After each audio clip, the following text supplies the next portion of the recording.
Hello, my name is Ryan Deitsch.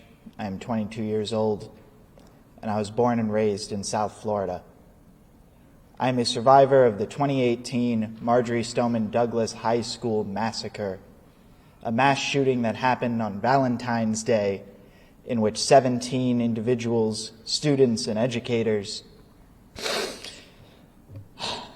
and 17 people were laid to rest that day, slain in classrooms and hallways.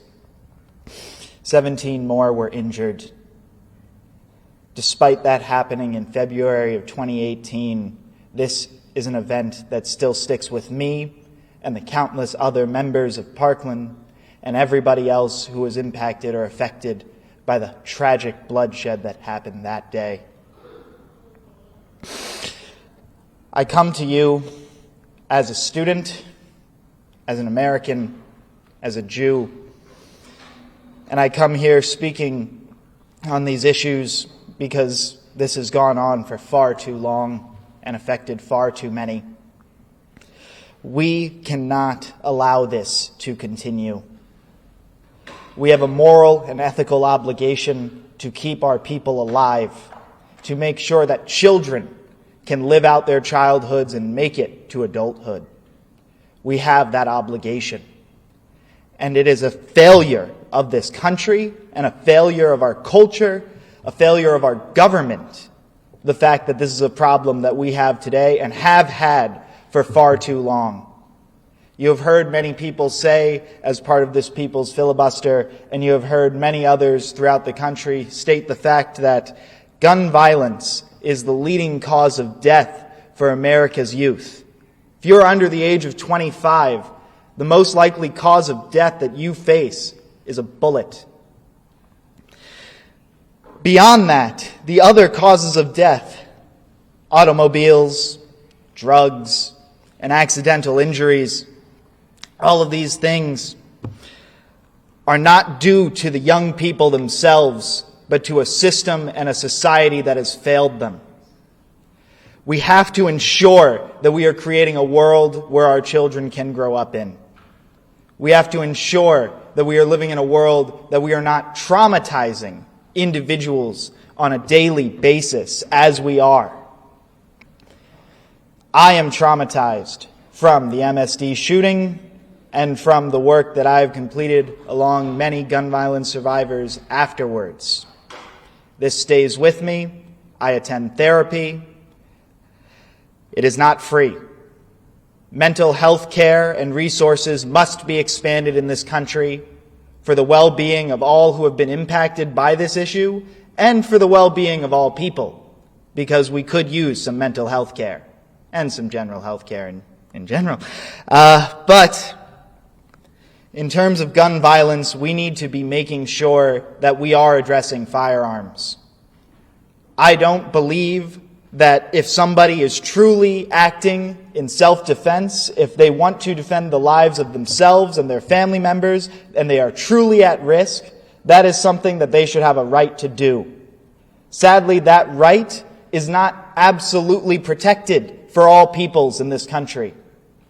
Sadly, our country favors white males over the vast majority of those who may be involved with gun violence.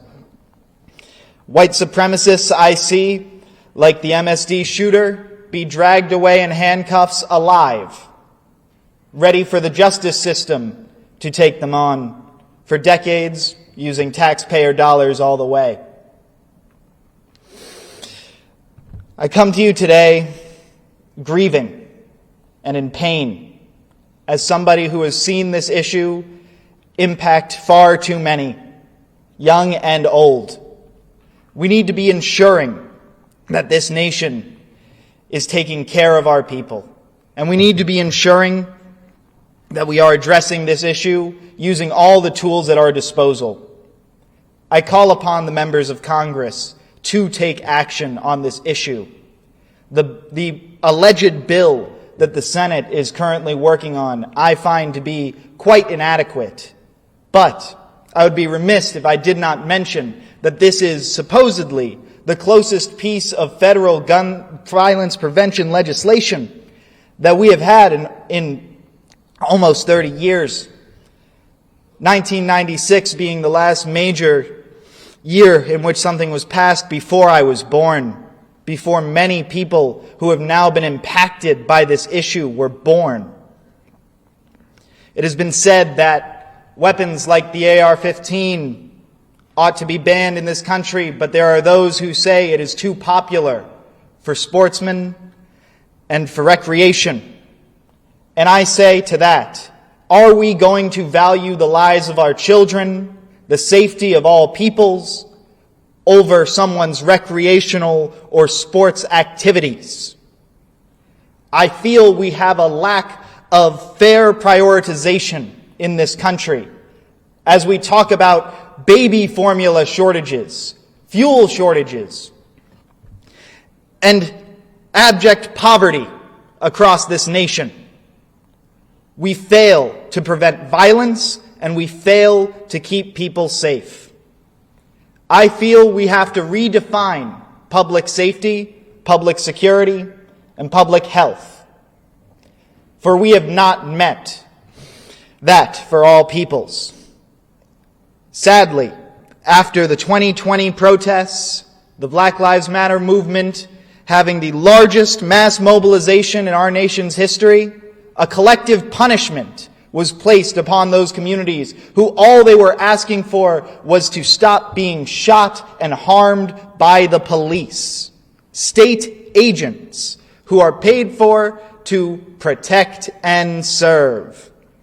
Yet, we can look at instances like Uvalde, where the police failed to protect children in their schools, instead taking the opportunity to stop parents and onlookers who were trying to save the people inside.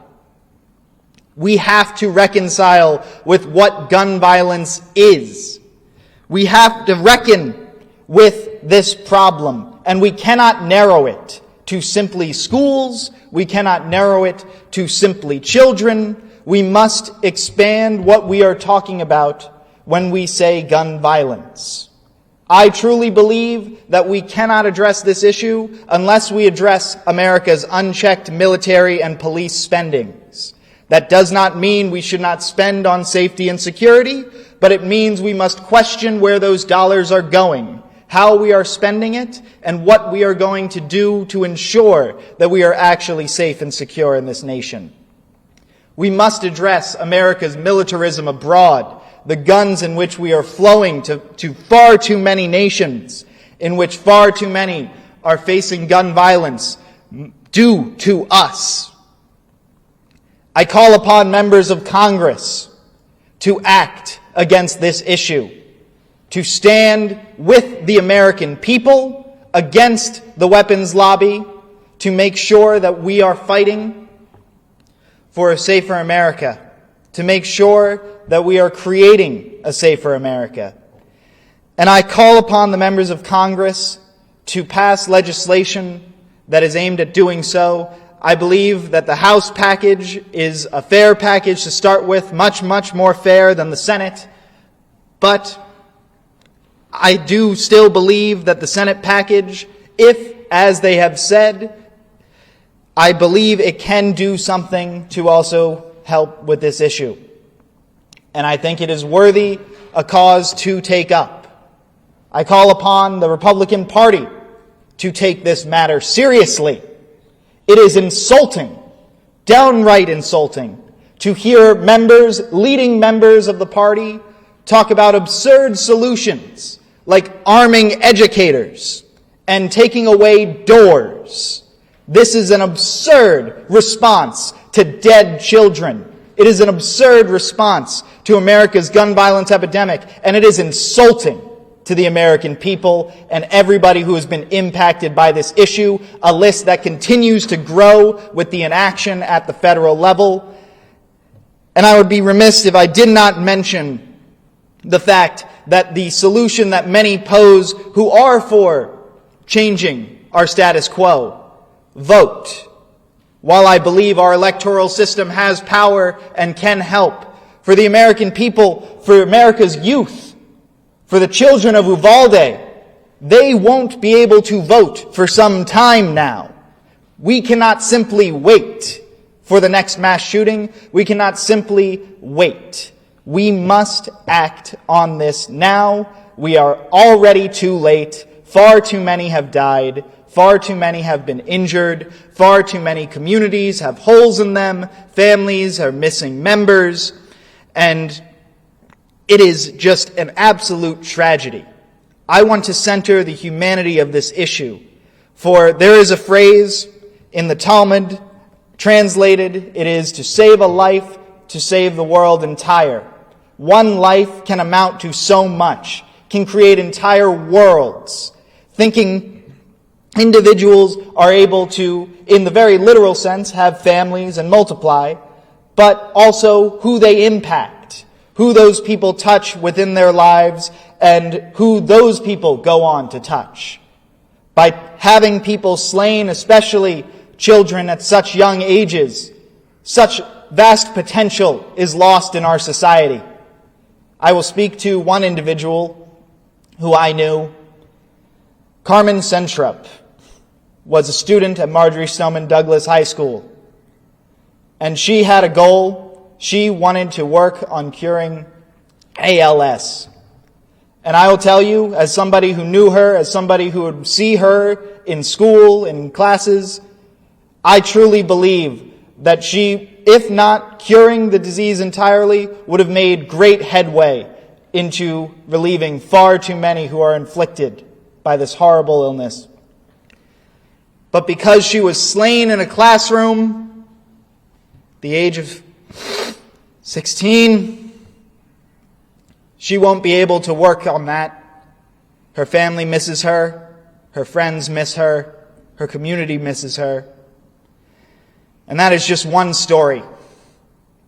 I will reflect back on Father's Day in 2018 as part of lives completed. We were in Ferguson, Missouri. And we met, and he showed us and walked us through the tragic fate that his son had faced. And all of that happened under the Obama administration, under a Democratic administration. I would be remiss if I did not mention the experiences that I had had at Standing Rock among the Sioux Nation. A guest to talk about gun violence and to meet with them on these issues. They had educated us about the horrors that they had faced by the government, the state forces that were inflicted against them. That too is gun violence, and we must be reckoning with that. The legacy of the indigenous peoples and what they have faced in this land, and also what we continue to wage against them, minority communities, and people of color, domestic and abroad. We have to be making sure that gun violence is an issue of the past. This is a man-made issue. This can be solved through proper regulation and through proper handling of weapons, making sure our society isn't prone to going to the gun, for instance. Far too often, when people are in fights over traffic, fights in line, waiting for things, if you are armed and concealed carrying, you can pull out a weapon, and that can get very deadly and dangerous. That reality has happened far too many times for far too many people. When I was returning to Washington, D.C. just this past Sunday, I almost faced another instance of gun violence. Leaving the metro on the last train home, past midnight, I came upon a man who was brandishing a firearm quite angrily, though he had not noticed that I was walking near him. Quickly, I crossed the street and ran to make sure that that man had not pointed his weapon at me. I came within 30 feet of this individual as they were angrily brandishing a firearm just on the streets a few blocks from my home. This is a tragic issue that continues to impact so many people. I continue to see that I have an immense privilege as an individual who is white, as somebody who is not often as directly targeted by law enforcement. And I see it as somebody who has had the opportunity to speak to so many in the mainstream media and in so many in positions of power. And after meeting with so many in Congress, after meeting with so many, I don't know if they have what it takes to solve this issue.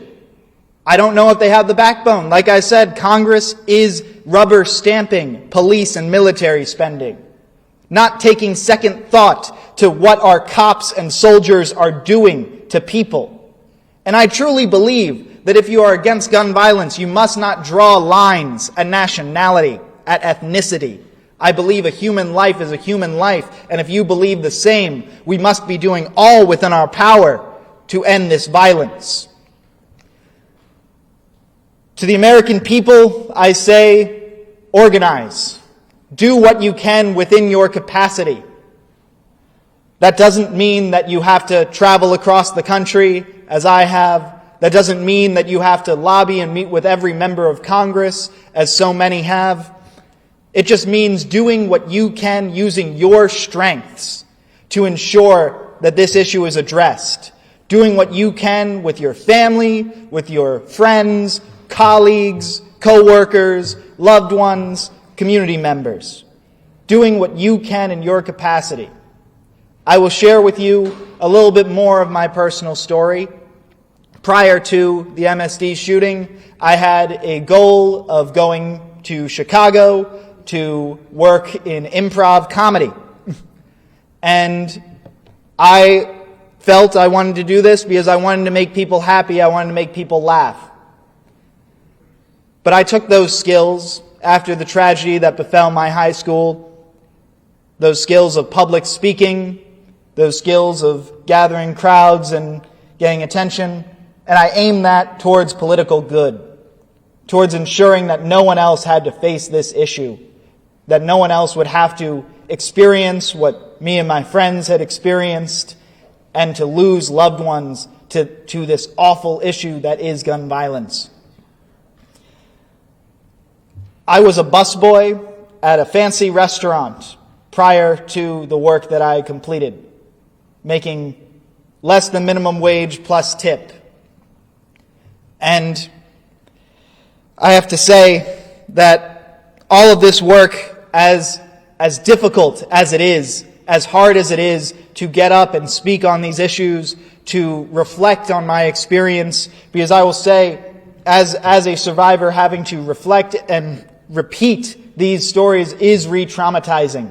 It is difficult to get through, and it is difficult to speak on almost every time, if not every. But I will say, I find it worth it if it means that one more person will be fighting on this issue, one more person will understand the urgency that is at stake here, that I have to say, we don't know where the next mass shooting will occur. We don't know where the next acts of gun violence will occur. We can always guess, but ultimately, a gun can come out in almost any city, in almost any space, in any walk of life.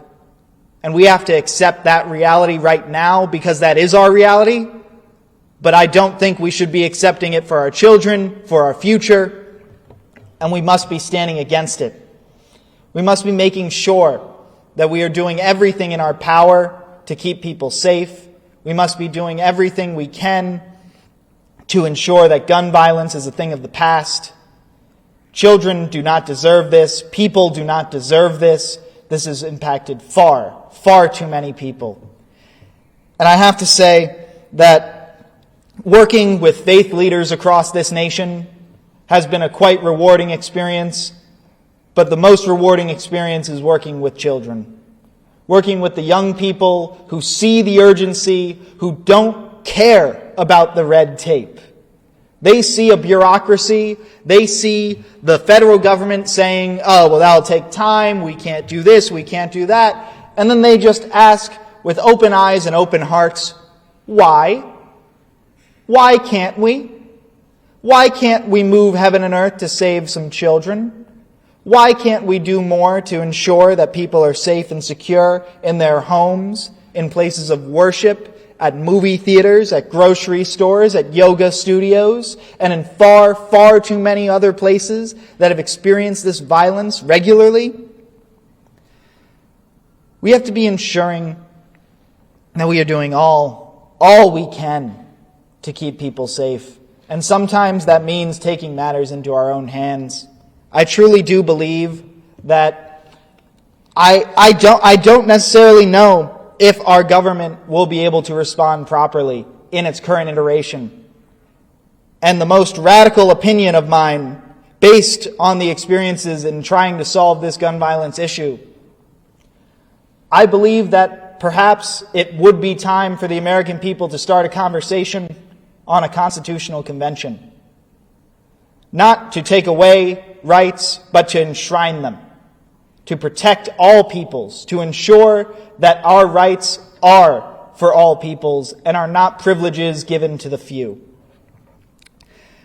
I'd like to thank everybody here for giving me the time and the opportunity to speak.